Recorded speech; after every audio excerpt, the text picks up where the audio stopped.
러시아는 경제 제재의 영향으로 글로벌 경제에서 퇴출될 위기에 처한 상황이거든요. 지금 매니저님은 어떻게 대응을 하고 있는지도 좀 설명을 부탁드리겠습니다. 일단 여러분 안녕하십니까? 우크라이나 사태가 사실 글로벌 경제 그리고 금융 산업계 전반에 정말 예측하지 못한 변수로 작용을 하고 있습니다. 그래서 제가 지금 긴급 진단 한번 해보려고요. 라이프 플러스 TDF 운영하고 있는 펀드 매니저죠. 변재일 매니저를 모셨습니다. 안녕하세요.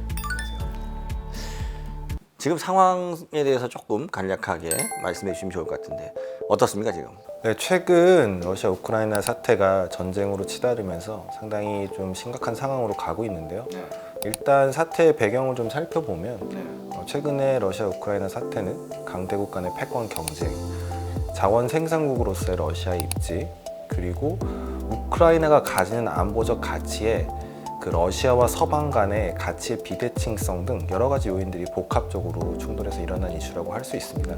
러시아는 나토 회원국도 아니고 미국과 유럽 등 주요 국가 입장에서 다른 동유럽 국가에 비해 안보적 가치가 크지 않은 우크라이나에 대해서 주요 국가들이 미온적으로 대응할 거라는 계산 하에서 과격한 방식의 전쟁을 채택을 했습니다. 여기에는 최근의 인플레이션 등 경제적 불안정이 주요 산유국인 러시아에게 유리할 것이라는 경제적 계산도 어느 정도 감안한 것으로 생각됩니다. 사실 이제 러시아는 그렇게 판단을 했는데 실제로 지금 러시아 예상대로 잘 안 되고 있어요. 그러니까 생각했던 것보다 단기전으로 끝날 것이라는 예상이 있었음에도 불구하고 젤렌스키 우크라이나 대통령의 어떤 결기 그리고 서방 경제 체제들의 그 금융 제재, 뭐 금융 제재뿐만 아니라 좀 산업에 대한 제재 이런 것들로 해서 상당히 좀 어려운 국면인 것 같은데 서방 국가들의 경제 제재는 지금 어떤 상황입니까? 일단 주요 서방 국가들은 러시아에 대해서 강력한 경제 제재와 우크라이나에 대한 물자 지원 등으로 대응을 하고 있습니다. 우크라이나가 강력하게 항전을 하면서 전쟁이 교착 상태에 접어들었고요. 러시아는 경제 제재의 영향으로 글로벌 경제에서 퇴출될 위기에 처한 상황입니다.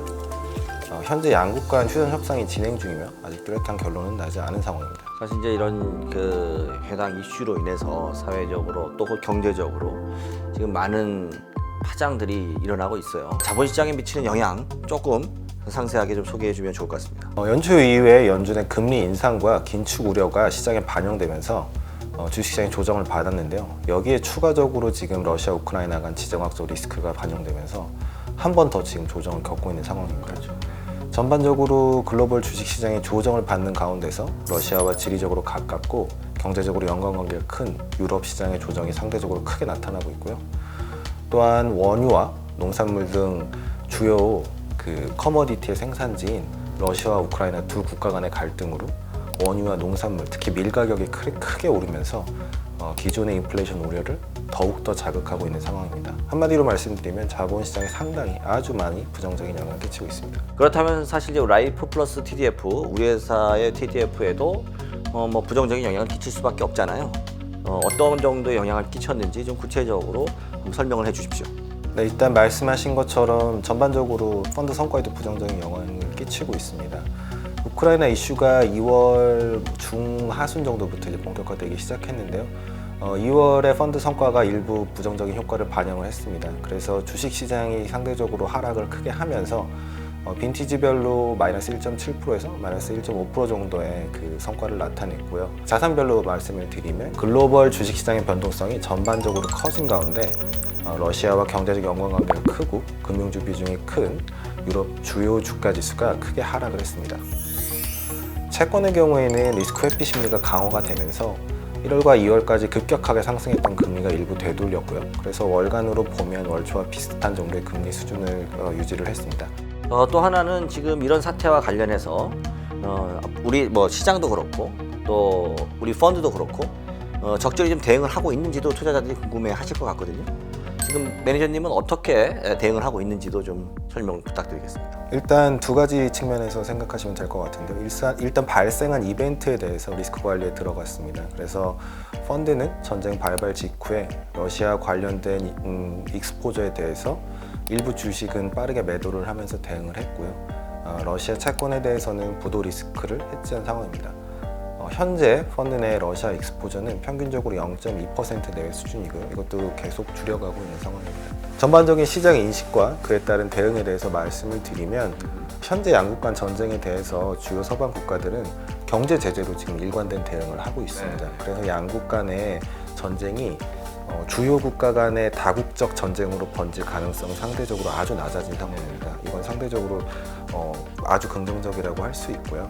역사적으로 국지전이 발생을 하고 나면 자본시장의 변동성은 단기간 커지지만 빠르게 회복하는 경향이 있습니다. 그런 경우들을 감안해 봤을 때 현재는 다국가 간의 확전 가능성이 상대적으로 매우 낮다고 판단이 되기 때문에 국지전에 그칠 것이라고 아직까지는 보고 있고요. 그래서 그 판단 하에 현재 주식 기존 비중을 유지하고 있으면서 보유 현금을 저희가 가지고 있는 현금을 가지고 추가적인 매수를 계획을 하고 있습니다. 다만 연초를 지나면서 상대적으로 높아진 금리 수준을 감안해서 채권 비중은 약간 비워놓고 가고 있던 거에 일부만 늘려서 시장 리스크에 대비를 하고 있습니다. 그럼 이제 앞으로 좀 주목할 만한 이슈, 또 우리가 좀 체크해 봐야 될 만한 이슈, 이런 것들은 또 어떤 게 있을까요? 현재 국면에서 주목해야 할 부분은 지정학적 리스크의 확대 여부, 그리고 커머디티 가격의 안정 여부입니다. 일단 지정학적 리스크의 경우에는 앞에서 언급드린 바와 같이 현재 상황이 다국가 간의 전쟁으로 확대될 가능성은 매우 낮은 상황입니다. 결국 제한된 지정학적 리스크가 반영된 시장 환경에서 전쟁의 단기 종료 혹은 장기화 여부가 커머디티에 기반한 인플레이션 지속 여부를 판단할 중요한 기준이 되리라고 생각을 하고 있습니다. 일단 러시아에 대한 강력한 경제 제재가 러시아 경제 전반에 큰 영향을 미치고 있기 때문에 전쟁을 단기간에 마무리해야 할 동기는 러시아 입장에서 이미 상당히 커진 상황이라고 판단이 됩니다. 이런 상황은 양국 간 협상에 긍정적인 영향을 끼칠 수가 있고요. 다만 전쟁이 교착 상태에 접어든 만큼 전개 추이를 면밀하게 모니터링해서 인플레이션 우려가 지속될지 여부를 지켜볼 필요는 있을 것으로 판단이 됩니다. 지금의 어떤 러시아나 우크라이나 간의 갈등이 시사하고 있는 내용들도 우리가 주목해 봐야 될 텐데 그거에 대해서도 한번 이번 기회에 좀 소개해 주시면 좋을 것 같습니다. 지금 벌어지고 있는 러시아 우크라이나 간 갈등은 향후 국제 질서의 재편 가능성을 높이는 이벤트라고 판단을 하고 있습니다. 일단 글로벌 강대국들의 안보 인식이 강화되면서 예전의 냉전 체제와 유사한 권역별 협력 관계가 구축될 가능성이 높습니다. 미국과 서유럽, 러시아와 중국 간의 협력 관계가 각각 강화될 것으로 판단이 되는데요. 미국의 경우 트럼프 정부 이후에 약화되었던 유럽에 대한 통제력을 상당 부분 회복하면서 동맹 관계를 강화할 것으로 예상이 되고요. 안보에 실질적인 위협을 느낀 독일 등의 주요 유럽 선진국의 경우에는 국방비 증액과 나토 동맹 강화를 통해 자국 안보를 강화할 것으로 판단이 됩니다. 유럽에서 이 상황이 생겼기 때문에 우리가 중국에 대해서는 조금 빠져 있는 것처럼 보이지만 사실 이 전쟁의 시작 자체가 사실 미중 간의 패권 전쟁과 연관이 있어요. 자, 우리나라와 인접한 중국의 경우는 지금 상황이 어떨까요? 중국의 경우에는 미국과의 G2 경쟁에서 러시아를 파트너로 협력 관계를 강화할 가능성이 높습니다. 이러한 글로벌 주요 관계의 블록 형성은 블록별 자체 공급망 구축, 블록 내 제조업 밸류체인 강화 등 그동안 효율성과 비용에 기반해서 이루어졌던 기업들의 투자 의사결정에 추가적인 비용으로 작용을 할 수가 있을 것으로 판단이 됩니다. 이러한 글로벌 정치, 경제 지형 변화에 잘 적응하고 유연하게 대응하는 것이 주요 글로벌 기업, 주요 글로벌 국가들의 과제라고 생각됩니다. 자, 이제 마지막으로 우리 투자자분들에게 드리고 싶은 코멘트. 사실 지금 많이 장이 흔들리고 있지 않습니까? 투자자분들이 불안해하고 있어요. 펀드 매니저로서 또 우리 TDF 펀드에 투자하고 있는 투자자들에게 어떤 말씀을 주시고 싶으신지. 먼저 연초부터 시장이 많이 흔들리고 있어서 투자자 여러분들이 걱정이 많으실 거라고 생각이 됩니다. 이런 말을 좀 드리고 싶어요. 저도 어디서 봤는데요. 장기 투자자에게 필요한 건 타이밍이 아니라 타임이라는 격언이 있습니다. 리스크 프리미엄이 커지고 있는 시장 환경에서 모든 투자자들이 불안해하게 되고요. 이러한 상황은 자산 가격이 리스크를 과잉 반영하는 현상을 조성하곤 합니다. 그래서 이런 상황에서는 어떻게 역발상으로 생각해 보면 글로벌 자산을 상당히 싼 가격에 매입할 기회가 생기곤 하는데요.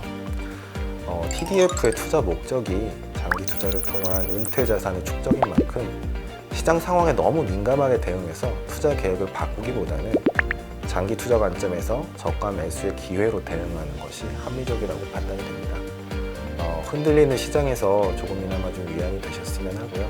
항상 건강 유의하시기 바랍니다. 감사합니다.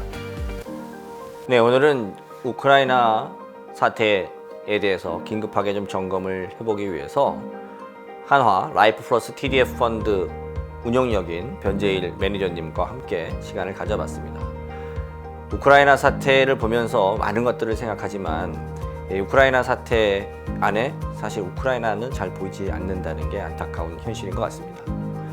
우리 1952년 한국전쟁 때도 마찬가지가 아니었던가 싶습니다. 글로벌 패권 국가들, 그들이 사실 전략적 니즈를 어떻게 합의해 가느냐에 따라서 이번 전쟁이 장기화될 수도 있고 빠른 시일 내에 종결될 수도 있을 것 같습니다. 냉정한 얘기일 수도 있지만 투자자의 관점에서 보면 지금 이러한 전쟁과 같은 이벤트는 기존의 시장에서 예측했던 방향성에 변화를 줄 수도 있는 큰 이벤트입니다. 그래서 저희들도 예의주시하고 있고요. 투자자분들도 많은 관심이 있을 거라고 생각합니다. 저희는 계속해서 지속적으로 투자자 여러분들이 궁금해하실 수 있는 이슈가 발생하거나 또는 투자자분들이 궁금해하실 만한 내용이 있으면 지금처럼 바로 나타나서 카메라를 펀드 매니저들에게 들이대도록 하겠습니다. 오늘도 시청해주신 여러분 고맙습니다. 감사합니다.